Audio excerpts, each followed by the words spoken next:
The Toronto Raptors, a team who I focus on, you see the Kawhi Leonard poster in the back, they have made a move acquiring Davion Mitchell, Sasha Vezenkov, sorry, twice I've screwed that up today, and the number 45 pick in the 2024 NBA draft in exchange for Jalen McDaniels. And I love this move for the Toronto Raptors. I think the star in the middle of it is Davion Mitchell.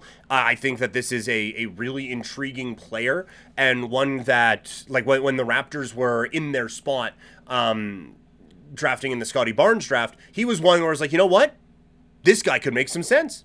And the Raptors end up winning the draft lottery, and so up they go. And obviously Davion Mitchell isn't in that spot, but he was a player that you kind of always looked at like, hey, maybe there's something there with that guy. And he hasn't got the playing time in Sacramento. That's not going to be an issue in Toronto, so it makes sense. And for Vezenkov this season, let's see, 5.4 points per game, so he was not lighting it up in 42 games. He is 6'9", 225, former second-round pick out of Cyprus.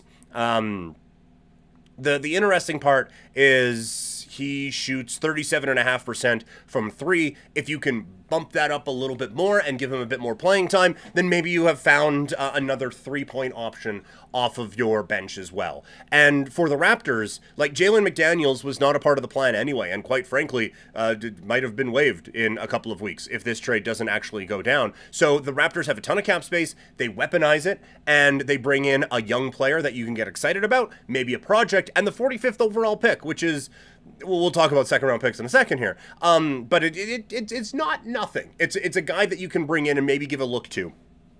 So for the Raptors, I'm not going to pretend to know a whole lot about the college kids who they have brought in, but I like Davion Mitchell's game. I think he's going to be an interesting fit in what they want to do in this offense, and we'll see what Vezenkov can really bring to this Raptors team. But it's moves like this that are going to get, I'm not going to say we're going to remember this trade when they are on another parade or anything like that, but it's moves like this that you try when you are a rebuilding team and looking to